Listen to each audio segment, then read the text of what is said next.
Hey, welcome to another edition of Rockin' Retirement, busier than ever and on a mission. I'm Walter Storholt alongside Janine Theus, and on today's episode, we're talking about the future of retirement in America. Is the glass half full or is the glass half empty? Are we on the brink of a retirement renaissance or are stormy seas ahead?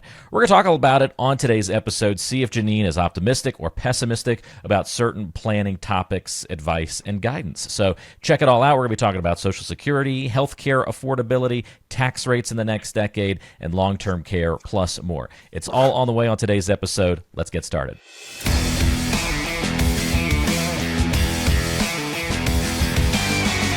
Well, Janine, welcome to another episode. How have you been? Hey, Walter, doing good, doing good. Got to see the grandbaby recently, and they're very nice. They're all so cute. Like a year, 14, 15 months. They're walking around, hollering at you, babbling, and it's really cute.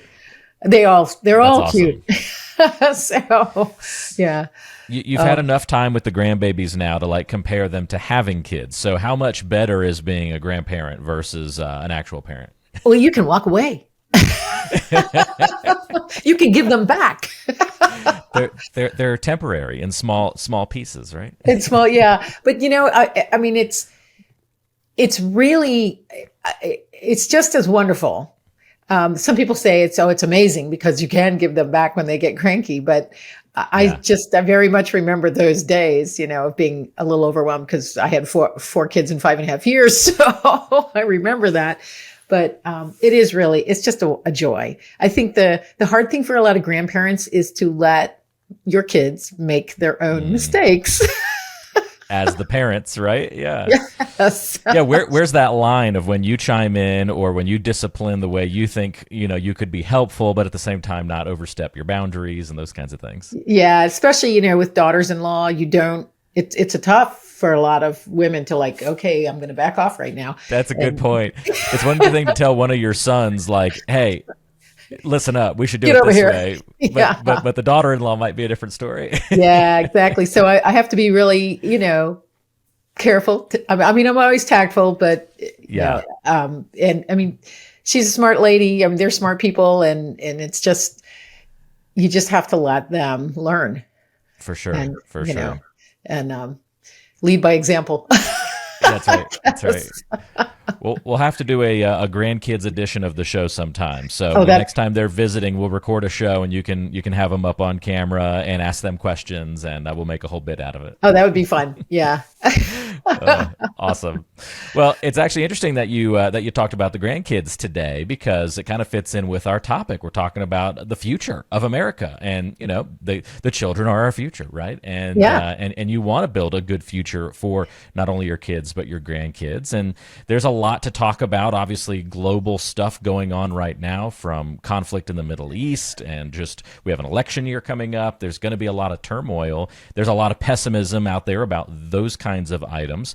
We'll narrow our focus a little bit today to talk about more specifically the financial elements that are important in all of this. But yeah, glass half full, half empty. Before we dive into the specific financial pieces, just, I don't know, if somebody were to ask you today, Janine, I guess I'm doing that. Do you have this glass half full or half empty approach to, I guess, life in America in general? It's really a tough question because I'm looking at it from a different perspective than some people just because of my background. But I think in general, I'm seeing a great awakening to a lot of things that have been going on for years. So people are starting to actually pay attention, which is a good thing. So I think I'm a glass half full. But it's going to take a lot of work. I thought you would be. Yeah, it's going to take a lot of work because it's not something you can, let's just put it out there. I don't trust the government. And when somebody says, oh my gosh, you don't trust the government, I'm like, well, who is the government? There are a bunch of bureaucrats. Okay. How many of you have worked in the government or worked for the government or, things like that? It's all comes down to individuals and policies, et cetera. And sometimes policies are not good for the average citizen. And we can go back years and show that. Or, best laid plans don't always turn out to be best. So I'm half full because I think there are a lot of people that are paying attention, getting involved, and saying, we don't like this, we need to change this. And especially where children are concerned, because that is the future. So how do we want the future to look? What are we going to put in place, leave in place, or promote so that, your generation can thrive and your kids' generation can thrive? Yeah, people need to understand that skin in the game is really important. Well, and that's important because you talk about the government. Well, they're also the ones making the rules for our retirement and in control of a lot of those elements of retirement planning. So let's jump in there, Janine, and tap into your 20 plus years as a financial planner, but also with that knowledge that you worked for the government for 20 plus years as a naval intelligence officer. And these two worlds can collide a little bit on today's show.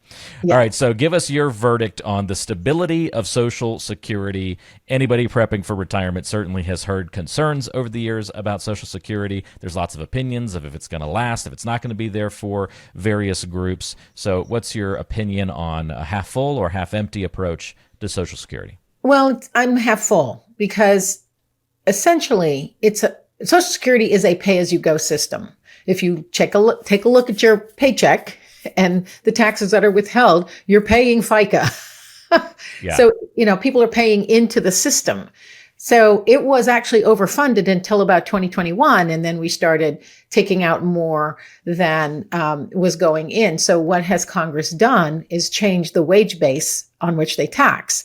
So I'm sure you've heard tax the rich, which is nonsense because who is the rich? People making more than $200,000 a year, honestly, would be considered rich when you look at median incomes in the United States. So it's just that more of that income is going to be taxable going to Social Security and Medicare, et cetera. So Social Security, is trillions of dollars. It's not going to go bankrupt. It may, and because I've heard the word insolvent used, it's not going to be insolvent either. But about 2033, somewhere between 33 and 35, supposedly it's going to run out of money. Well, it's all government funded. It's all taxpayer funded. So unless we're running out of taxpayers, I don't think we're going to necessarily go bankrupt. So they may change how they pay out. Okay. There's a projection that maybe in 2035, they're going to start paying out 3/4 of the benefit. So if that's the case, and if you think that's going to happen, then you should start planning to not rely solely on Social Security. The difficulty is 1/3 of the population will be on Social Security. Right now, we're at the back end of the baby boomer group, 12,000 people turning 65 every day. So there's a huge amount of people that will be drawing from Social Security. What are they going to do? You're going to have to broaden the tax base. So, they'll figure it out. There's not necessarily a trust fund. There's just an appropriation, if you will. And of the, part of the budget that goes to Social Security, Medicare, all these other things, it's 24% of the budget goes to Social Security and Medicare. So it's a pretty large percentage. So obviously we need more revenue coming to the government. And I know it's counterintuitive, but when we cut taxes, there's more revenue that comes into the government. Because people are willing to go out, invest, start businesses, and create more income, revenue. So it's really interesting. It comes down to kind of how close you are to retirement then as to whether you're more optimistic about it or not. Yeah, I think that's the case because more and more people are starting to draw from Social Security, whether or not to take early or take at 70. It's really interesting because there's a debate going on in an advisors group I'm in that, it's interesting. More of us think that depending on the amount of savings that someone has, that they should take when their full benefit age happens. So 66 or 66 and change or 67, when the full benefit age, which Social Security used to call full retirement age, but that confuses people. But you should take at that age rather than wait till 70 if you have significant savings. Okay. So if you don't have significant savings, then the reason to wait is that the surviving spouse will have a higher Social Security benefit for the survivor. So, it's really important to build all these factors into your retirement planning. But, I think that it's going to be around because it is the largest, pot of money that people are relying on for retirement, even though it was never intended to be a retirement system. So yeah, there are going to be some challenges. Congress has to get involved and deal with this. If they deal negatively with this, they're going to hear about it in spades because so many people are recipients. Yeah. Yeah. That's the big problem. You hear a lot of noise whenever Social Security is mentioned. That is for sure. Let's talk about healthcare affordability in the future, Janine, and what your outlook is on that. Do you think that's going to get any better than it currently is, or are you pretty pessimistic on that side? Well, there are some significant challenges with healthcare in general. I mean, there's huge advances in treatments, technology. I was just reading up yesterday about artificial discs and how they work and, between cervical and lumbar. And I mean, you have more load bearing in lumbar. So that's a little bit of a different challenge than doing cervical, but it's a pretty phenomenal idea. And apparently it's been very successful in some individuals. Healthcare, I think what's needs to change in our country is that there's too much control being exerted by the insurance companies and big pharma. So that's affecting what we sometimes have access to in terms of information and even treatments. And so, not to get political, but there's a little bit of a cabal that's basically influencing medical care and the decisions or the relationship between doctor and patient. So I think that needs to change. And it's more people getting involved and leaning on Congress a little more, I think, or their legislators to deal with some of that. But the advances in technology and potential cures is pretty phenomenal.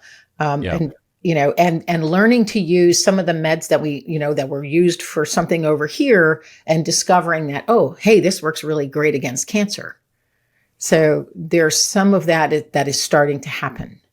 And I think that's a great thing as people become more aware of what is possible. Yeah.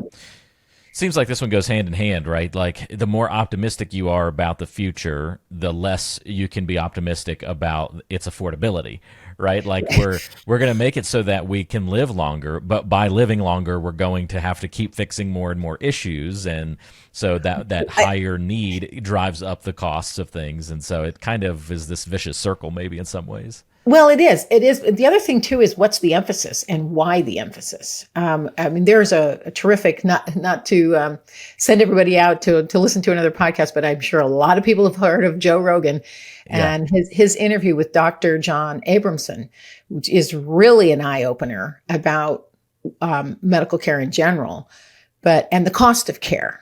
And what's really, really interesting is I think more and more people are starting to understand, but it's difficult to get through some of the layers when we're the only country in the world that allows big pharma to advertise drugs on TV as much as they do.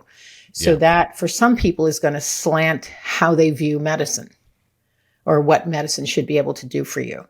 When for instance, diabetes, especially type 2, which is adult onset diabetes, Dr. Abramson states pretty unequivocally that the best study that's ever been done on diabetes shows that proper diet and exercise is more successful at controlling diabetes than drugs. So, more people Drug companies aren't going to want you to know that, though, right? Exactly. So more people have to are starting to wake up, starting to take care of themselves a little better, or they need to, for sure. But because healthcare costs are only going to go up if it's controlled by big whatever, right? Because they drive that, and then what we have access to. So that's the half empty part. The half full part is there's more that we can do because the technology is, even in the last 5 years, has changed significantly. So that's pretty astounding. Definition of a double-edged sword there for sure. let's talk about our third topic, tax rates. So this is right in your wheelhouse to get into the tax conversation. Let's limit the scope to the next decade. Let's try not to project or even kind of try to comprehend what things might be 20 or 30 years from now, but let's just look at that next decade. So in particular, a really important conversation for anybody who's nearing retirement to kind of know what those rates are going to look like in the near to midterm. Okay, so the near term is the current tax code is due to sunset in 2025. Yeah, which is coming up now. It felt like it was a long way off for a little while, but now it's coming up. Yeah, and so that's what's been really interesting about, when you actually get people to sit down and just look at the tax brackets, what happens when the tax code changes. And the 2017 tax code change put in place under the Trump administration is the lowest tax bracketology we've ever had. And so what's going to happen if Congress doesn't extend this, or even if they modify it slightly, is it's going to revert back to pre-2017, which means 2 more brackets, and the brackets are narrower, which means you're going to fall into a higher bracket, especially those people that have significant savings and qualified money. So if you're in retirement and you have to start doing RMDs, required minimum distributions, it's more money you're having to take out, and it's going to fall. It may push you into a higher tax bracket, with the new tax changes. So from that standpoint, I mean, everybody talks about the debt, which is interesting, but 2/3 of the debt is owned by the United States, is owned by us in treasury bills, bonds, and notes. So a lot of people don't realize we own a lot of our own debt. We own a lot of our own debt. And then a big portion of the remaining 24%, about half of that, is intergovernmental debt because they're borrowing from each other. So right. It's a real interesting situation. And then you've got the rest that are owned by foreign countries. And interestingly enough, Japan owns more of our debt than China. So, and I don't think Japan's going to go anywhere. I mean, they're our friends. they're having their own struggles about things, but not going anywhere anytime soon. But, in general, so when you say, we have to tax more to relieve the debt, that is not necessarily the case. The government, it doesn't matter what the tax brackets are. I mean, that's how they'll tax you more, is raise taxes, is change the tax brackets. And then what they decide to tax in other areas. So, short term, something has to be decided on the current tax code. I have a feeling Congress is going to extend it. Because more money than ever has poured into the government coffers since this tax code was implemented. So it's going to be really interesting to see, because I don't buy that, we have a huge debt, so we have to raise taxes. Well, the way to get more revenue is, like I said previously, is drop the tax rates, because then more people across the board are paying their fair share. So great point. So sounds like you're actually optimistic on tax rates in the future, at least for the near. Because they're going to have. I mean, it's 2024 is an election year. Nobody wants to raise taxes in an election year, so I think that there's going to be more pressure put on some decision. Unfortunately, I don't think we always have the smartest people. In the front office making these choices. So but people, that's why people need to get involved locally, because when people moved state to state, I mean, state taxes, every state gets their taxes in some manner. Either it's sales tax, property tax, different fees.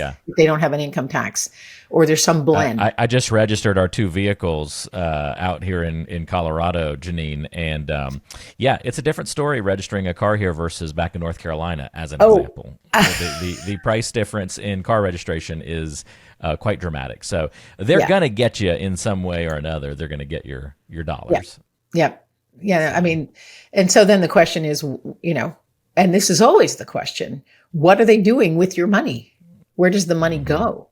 And that's why people need to be a little more involved or paying attention or aware of what's happening locally. So optimistic that the lower rates might continue for a little while, but still a lot to be concerned with, pessimistic about on that equation too. So Yeah. sounds like there's a little bit of both in all these, and that's totally fine. Let's talk specifically about baby boomers now and look at their long-term care options. What's the half full and half empty view of that situation for baby boomers? So the half empty, let's start with that. Half empty is you've got more, I think the statistic is 75% of the people over 65 are going to need some type of care at some point. So whether that's just assisted care, in-home care, or full facility care, is going to depend on obviously the health of the individual and whatever happens, going forward from 65. What's interesting is that, and what I tell folks, especially when they're in their early 60s, is, anything can happen. I've lost 4 clients at early ages, two at 62, 2 at 64. Retired, moved to a different state, comes down stage 4 cancer. This stuff can happen, and then that changes your whole retirement planning situation. But long-term planning, you can live for a long time and have Alzheimer's. That's a different kind of care. Memory care is very different from just assisted living. So people need to start really having these intense, more in-depth conversations with family members, especially. But if you don't have immediate family, if you don't have children, you really should be looking at who's going to be your best advocate for healthcare matters, because long-term care is inevitable at some point for people. And then not enough people are really prepared for that. And interestingly, I was reading something that a lot of advisors don't like talking about it because it's a tough subject. Yeah, it is for people. It's hard for people to talk about it one-on-one, let alone now involving a third party, right? Well, and nobody wants, and everybody says, I don't want to be a burden to my family. Well, if you don't plan it, you're probably going to be a burden. Right. You can be less of a burden if that's how you're viewing it than by planning in advance. Yeah. Yeah. And, I've got people who say, I'm just going to walk off into the woods. And I'm like, I don't think that's going to work. No, doesn't work like that. Yeah. Been watching it, unfortunately, play out.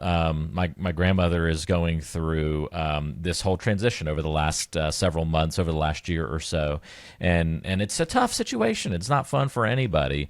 But I think she's seeing, hopefully at least, like, the family is there to support. Everyone's doing it as an opportunity to continue to, love on her, and she gets to interact with the grandbabies a little bit more. And she's actually living a better life than when she was at home. But yeah, it's come with complications. It's been difficult, and the conversations have been tough, but there's some positivity there, in that there's friendship, there's good square meals every day, there's support to try and make some of this life a little bit easier to go through that. Yeah. And some of the challenge, I guess this is the glass half empty piece, is there are more and more continuing care retirement communities, CCRCs, being built. But you really do have to do your due diligence if you're going to put somebody there. My mother is absolutely terrified, will not go to one. She wants to stay in her home. Well, it's starting to get more difficult for them to be there. My dad could not live by himself. He would forget to eat, or forget where he is half the time. So, it's just, that's the reality. And we really do need to have this conversation intergenerationally. And then what, as a society, are we putting in place to keep these people safe and content and happy? I mean, as a family member, you need to be involved in some of that decision, because some of these people just don't want to go to these homes. It's hard enough to go through with full family support. I can't imagine somebody going through it alone, and all of the dangers and complications that come along with that. So planning, especially if you're alone, you've got to have a plan for long-term care. Yeah. Your outlook will not be half full if you're solo making it through this with no plan in place. Yeah. That is exactly right. Right. Very good. Well, let's end it with a big one here, Janine, the stock market. Let's have a little fun at the end of the show here. Let's look at the scope of the next 5 to 10 years of the stock market. Get out your crystal ball. What's a half empty and a half full scenario in the stock market look like? Well, the half empty is always that everybody, a lot of people tend to deal with the immediate. So the market has been was ridiculous last year. There was the only positive asset class was cash, which is Not like good. what? Yeah. And then this year the asset classes have done better. But for instance, the S&P 5 was up 17% as of the 1st of August. And now it's down to, I don't know, less than 10. So it's been squirrely. The war in the Mideast or the conflagration is not helping the market because there are a lot of unknowns. There's also indecision in policies from the front office here. And so when there's this much, I think, unknown territory, the market's looking for a place to land. And so there isn't a place because they're not getting a clear direction, and everything, prices, et cetera, are baked into what we know at the time. So it's been pretty volatile, which is very unsettling for folks. Now, if you look down the road and you consider it historically, over periods of time, the market is 100% positive. So if you do rolling 20-year periods, it's 100% positive. It's just what we're going through this year, when it really should have been positive historically compared to last year. So we're technically positive this year. It just doesn't feel like it though. Yeah, it doesn't feel like it. So, and that's why I guess that 5-year period, even if you stretch it to 10, that's why that can be so tough to nail, right? Right. And even if, so if you go back 5 years, well, we've had 2018 was a negative year. 2019, 20 turned positive. So 19, 20, 21 were positive. There's 3 positive years. 22 was very negative. This year, we're not sure. The jury's out. That's a good example of how you could have absolutely incredible years in the market, like some of the best of all time. But if your horizon was 5 years, well, it only takes one bad year to bring you right back down to earth. And that's right. And vice versa, right? You could be in the doldrums and it only takes one good year to pull you back out of it. And that's so being in the market for the long term and understanding actually how the market works and being properly allocated is so important. Last year, I must have seen a dozen articles on the 60-40 portfolio being dead. This year, I've seen half a dozen articles that say, oh, wait, it's back. And it's still a good thing. I'm like, you guys just lie all the time. Yeah. Well, and it's misdirection or redirection.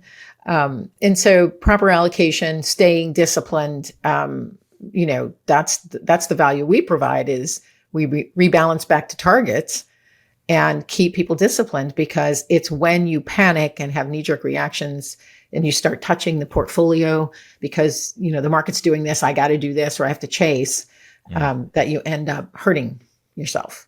That's where you're losing money. That's where you're losing. When you do those things. Okay.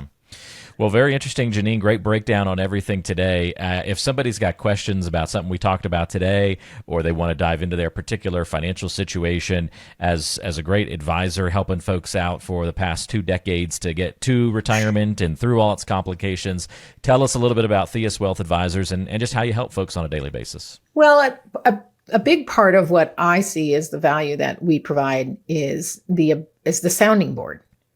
I did have a client say to me, what I love about you is your message never changes. And that's because the research is the research. And then keeping people disciplined and on task is really my job. And to help be that sounding board for when you have other financial questions that come up, that, because everybody has a lot of financial types of decisions they have to make.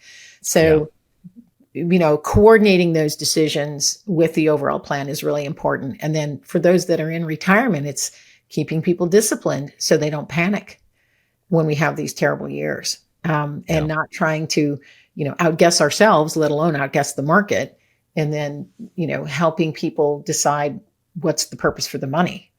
And then how do I want this to play out over the years? So that's what we do. I mean, I think it's more on a personal level. It's not transactional. It's very much, what are you trying to accomplish? What does this money mean to you? What do you want it to mean to your heirs if you do? And how do we do that? So Great breakdown.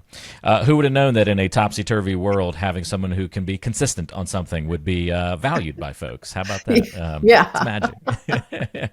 Well, that's great. If you want a consistent approach to financial retirement planning and to put yourself in a better position to succeed when it comes to your retirement years, get a plan in place. And you can do that with Janine Theus and the team at Theus Wealth Advisors. The number to call to get in touch is 443-718-6311. You can also go online to theuswealthadvisors.com. And whether you're watching on YouTube or listening on your favorite podcasting app, we're going to link to that contact info in the description of today's show so you can find it very easily.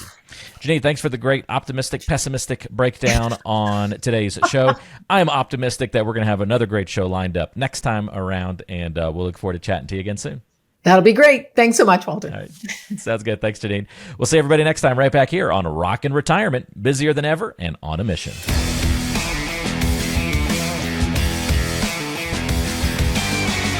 Information is for illustrative purposes only and does not constitute tax, investment, or legal advice. Always consult with a qualified investment, legal, or tax professional before taking any action.